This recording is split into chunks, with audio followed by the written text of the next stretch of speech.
শয়তান এই পৃথিবীতে সবচেয়ে বেশি মাজলুল হয়েছিল, অপদস্থ অপমানিত হয়েছিল দুইটা দিনে। ওয়াজআলনি ফি আইনি সাগীরা, আল্লাহ আমার চোখে আপনি আমারে ছোট বানান। গোটা বিশ্বব্যাপী আমাদের এই বাংলাদেশের মানুষের এই বদনাম যে আমরা অস্থির প্রকৃতির।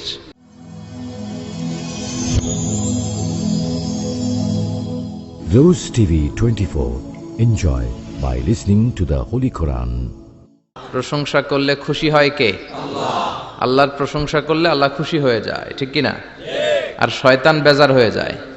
আমরা কার খুশি চাই? আল্লাহ নাকি শয়তানের? শয়তান যত কষ্ট পায় তত আমরা খুশি। কথা বলেন। শয়তান এই পৃথিবীতে সবচেয়ে বেশি মাজলুল হয়েছিল, অপদস্থ অপমানিত হয়েছিল দুইটা দিনে। এক হচ্ছে বদরের দিনে সে সবচেয়ে বেশি অপমানিত হয়েছিল। বদরের ময়দানে যখন আকাশ থেকে ফেরেশতা বাহিনী মুসলমানদের সাপোর্ট করার জন্য একে একে নামছিল, তখন শয়তান নিজেকে সবচেয়ে বেশি অপমান বোধ করছিল। আর দ্বিতীয়ত শয়তান সবচেয়ে বেশি লাঞ্ছিত হয় যখন আরাফাতের ময়দানে আল্লাহ তাআলা লক্ষ লক্ষ বান্দাকে ক্ষমার ঘোষণা দেয়। সুবহানাল্লাহ কইবেন না? খায়রু আইয়ামিল আরদ, পৃথিবীর সবচাইতে শ্রেষ্ঠ দিন কোন দিন? আরাফার দিন।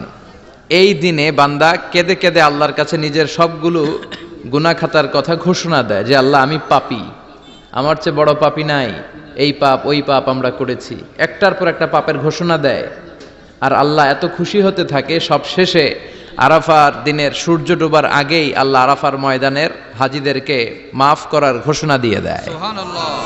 এই দুই দিন শয়তান নিজেকে সবচেয়ে বেশি অপমানিত ফিল করে, অপদস্থ ফিল করে। অনুরূপভাবে 365 দিনের প্রতিদিনই বান্দা যখন আল্লাহর কাছে ক্ষমা চায় আল্লাহ তখন খুশি হয়ে যায়। সুবহানাল্লাহ পড়েন।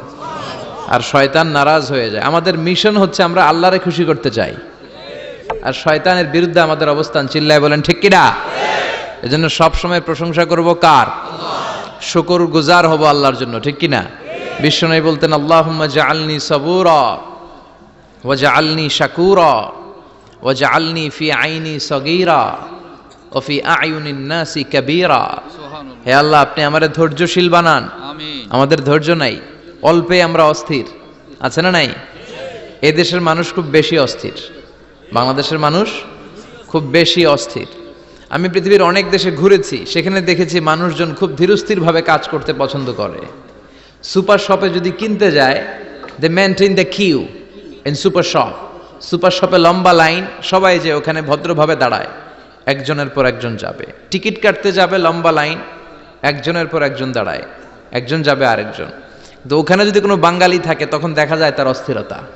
কেন সামনে এত লাইন, এত সময় লাগে কেন, আমি কখন পাবো, আমার কি হবে? অস্থিরতা আছে না নাই? মানে সে পারে না সামনে সবাইকে ডিঙ্গিয়ে আগে যে টাকা পে করবে, আগে যে টিকিট কাটবে। এই অস্থিরতা আমাদের কমাইতে হবে, ধৈর্যশীল হতে হবে। গোটা বিশ্বব্যাপী আমাদের এই বাংলাদেশের মানুষের এই বদনাম যে আমরা অস্থির প্রকৃতির। আমরা ঠান্ডা মাথায় ভাবি না, ঠান্ডা মাথায় ভাবতে হবে, ধৈর্যশীল হতে হবে। ইন্নামা সাবরু ইনদা সাদামাতিল উলা। বিষ্ণু বলেছেন বিপদের প্রথম ধাক্কায় যে সবর ধারণ করতে পারে সেই তো সবুর। এজন্য বিষ্ণু দোয়া করতেন আল্লাহুম্মা জাআলনি সাবুরা, আল্লাহ আপনি আমারে ধৈর্যশীল বানান। আমিন। ওয়া জাআলনি শাকুরা, আপনি আমার শুকর গুজার বান্দা বানান। বিশ্বনবীর চেয়ে ধৈর্যশীল, বিশ্বনবীর চেয়ে শুকর গুজার পৃথিবীর কেউ আছে? নাই। কথা বলেন। এমন তাবৎ কোনো অত্যাচার নাই যে অত্যাচার বিশ্বনবীর উপর করা হয় নাই। বিশ্বনবী মক্কার জামিনে যখন দাওয়াত দিতে লাগলেন, ওনারে পাগল বলা হতো, বলা হতো তুমি পাগল, বলা হতো মুহাম্মদ একটা কবি, বলা হতো মুহাম্মদ হচ্ছে গণক। বিশ্বনবী যখন রুকু দিতেন, সিজদায় চলে যেতেন, উটের পচা নারী ভুরি এনে বিশ্বনবীর কাঁধে ফেলে রাখা হতো। বিশ্বনবীর গলার মধ্যে রশি ধরে টান দেয়া হতো। কয়েকবার বিশ্বনবীর এই ঘাড়ের এই চামড়া ছিঁড়ে গিয়েছে, একবার চাদর টান দেওয়ার কারণে, আরেকবার রশি টান দেওয়ার কারণে। বিশ্বনবী কিছুই বলেন নাই, ক্ষমা করে দিয়েছেন। যেই মক্কার শত্রুরা বিশ্বনবীকে মক্কা থেকে বিতাড়িত করেছেন, এবং যেই রাতে উনি হিজরত করলেন, মাইগ্রেট করলেন, উনি কেঁদে কেঁদে বারবার মক্কার দিকে ফিরে তাকায়, আবার যায়, আবার ফিরে তাকায়, মাতৃভূমির মায়া ছাড়তে পারছেন না। আর বলছিলেন মক্কা তো আহাব্বুল বিলাদ ইলাইয়া, মক্কা আমার কাছে সবচেয়ে প্রিয় শহর। লাউলা উখরিজতু লামা খরাজতু মিনহা, আমার যদি বের করে না দেয়া হতো এই শহর থেকে, আমি কোনোদিন এই শহর থেকে বেরোতাম না। এত ভালোবাসতেন বিশ্বনবী মক্কাতুল মুকাররমাকে। ধৈর্যশীল ছিলেন। এত অত্যাচার অনাচারের পরে যখন মক্কা বিজয়ের ক্ষণ আসলো, এই মক্কাকে বিশ্বনবীর করতলগত করে দিল কে? ফাতে মক্কা হলো। বিশ্বনবী চাইলে পিষে পিষে প্রতিটা কাফের মুশরিককে শেষ করে দিতে পারতেন, ঠিক কিনা? কিন্তু বিশ্বনবী বললেন লা তাসরিবা আলাইকুমুল ইয়াউম ইযহাবু আনতুমুত তুলাকা। কোনো রিভেঞ্জ চলবে না আজকে, কোনো প্রতিশোধ নাই। একেবারে বড় যুদ্ধাপরাধী যারা, মারাত্মক যারা অফেন্স করেছে তাদেরকে শাস্তির আওতায় আনা হবে, বাকি সবাইকে আমি ক্ষমা করে দিলাম। In the long history of the world there is no instance of magnanimity and forgiveness which was showed by our beloved prophet Muhammad when all of his enemies laid under his feet and he forgave them one and all. পৃথিবীর গোটা পৃথিবীর ইতিহাসে এরকম নজির কোথাও পাওয়া যায় না, যাকে এত অত্যাচার করে বিতাড়িত করা হয়েছে, নির্বাসন দেয়া হয়েছে, হিজরতে বাধ্য করা হয়েছে, তিনি যখন ওই শহরকে আবার বিজয় করলেন, কাউকে আঘাত করলেন না, আগুন জ্বালিয়ে শহরটাকে জ্বালিয়ে দিলেন না, ওদের বংশকে নির্বংশ করলেন না, বরং মুচকি হেসে উনি বললেন যাও ক্ষমা করে দিলাম। কি ধৈর্যশীল ছিলেন। আবার দোয়াও করতেন আল্লাহুম্মা জাআলনি সাবুরা, আল্লাহ আপনি আমার ধৈর্য বাড়ায় দেন। ওয়া জাআলনি শাকুরা, আপনি আমার শুকরগুজার বানান। ওয়া জাআলনি ফি আইনি সাগীরা, আল্লাহ আমার চোখে আপনি আমারে ছোট বানান। ওয়া ফি আয়ুনিন নাসি কাবীর, আল্লাহ মানুষের চোখে আপনি আমারে বড় বানান। কি মানুষ ছিল, নিজের চোখে নিজে ছোট থাকতে চাইতেন। আমরা নিজের চোখে নিজের বড় মনে করি, এরকম ডাকাইত আছে না নাই? নিজেরাই নিজে মনে করে কত বড় সাহেব, লাট সাহেব। মান তাওয়াদা তারাফা, এটা হচ্ছে সুন্নাতুল্লাহি ফিল আরদ। মান তাওয়াদা তারাফা, যে নিচে নেমে থাকতে চায় আল্লাহ ওরা টেনে উপরে উঠায়, আর যে খালি উঠতে চায়, হিংসা করে অহংকার করে উপরে ঠেলতে চায়, ওরা নিচে নামায় দেয় কে? সাইয়েদনা আদমকে আল্লাহ বললেন আদম সাল্লিমা আলা উলাইকান নাফার লাম্মা খালাকাল্লাহু আদামা ওয়া কানা তুলহু 60 যিরাআন।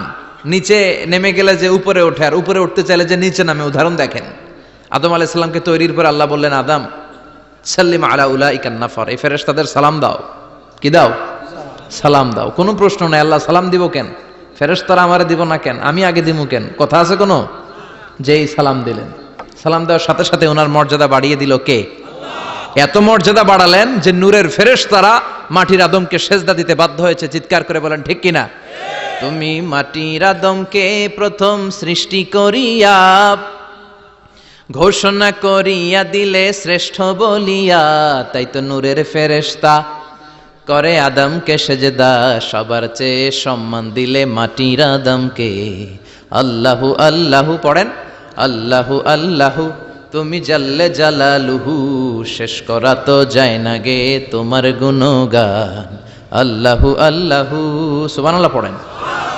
কি সম্মান আল্লাহ বাড়াই দিলেন। আল্লাহ বললেন আদম আজকে থেকে তুমি আশরাফুল মাখলুকাত, তুমি খলিফাতুল্লাহ ফিল আরদ, তুমি পৃথিবীতে আমার খলিফা, ভাইস জেরেন্ট অফ আল্লাহ। আল্লাহর খলিফা, আল্লাহর আহকামগুলো পালনের জন্য ভাইস জেরেন্ট। চুরি করলে হাত কেটে দাও, কার আইন? এই কাজ আদম তুমি দুনিয়াতে যেয়ে করবা। জিনা করলে ডেথ পেনাল্টি, হেড অফ, শিরোচ্ছেদ করে দাও, কার আইন? খলিফা হিসেবে মানুষ এসে করবে। মানুষকে আল্লাহ আশরাফুল মাখলুকাত বানিয়ে দিলেন, নিচু হয়েছে বড় বানিয়ে দিলেন। আর শয়তানের অবস্থা কি? শয়তানকে আল্লাহ বললেন সেজদা দে আদমকে। শয়তান যুক্তি দাঁড় করিয়েছে, খালাকতাহু মিন তিন খালাকতানি মিন নার ওয়া খালাকতাহু মিন তিন। আল্লাহ আপনি আমারে বানাইছেন আগুন দিয়া। কি দিয়া? আগুনের ধর্ম উপরের দিকে ওঠে, আর মাটির ধর্ম সে নিচে পড়ে থাকে, আমি কেন সেজদা দেব? শয়তানকে চিরকালের জন্য ইবলিস মালউন, অভিশপ্ত আর জাহান্নামী হিসেবে ঘোষণা দিয়ে দিল কে? এজন্য আপনি ছোট থাকতে চাইবেন, আপনারা বড় বানাবে কে? আর আপনি নিজে যদি বলেন আমি বড়, থাপ্পড় মেরে আপনারা নিচে নামাই দিবে কে? এজন্য বিশ্বনবী দোয়ায় বলতেন আল্লাহুম্মা জাআলনি সাবুরা ওয়াজআলনি শাকুরা ওয়াজআলনি ফি আইনি সাগীরা ওয়া ফি আয়ুনিন নাসি কাবীরা।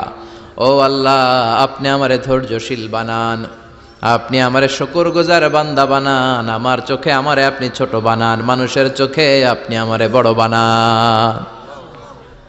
সুবহানাল্লাহ পড়েন। এজন্য সবসময় শুকরগুজার থাকার চেষ্টা করতে হবে। রাজি আছেন তো? যে কোনো মুহূর্তে, যে কোনো পরিস্থিতিতে আমরা শুকরিয়া করব কার? চিল্লায় বলেন কার? আমরা যেন বেশি বেশি আল্লাহ তাআলার শুকরিয়া আদায় করতে পারি আল্লাহ তুমি তৌফিক দাও।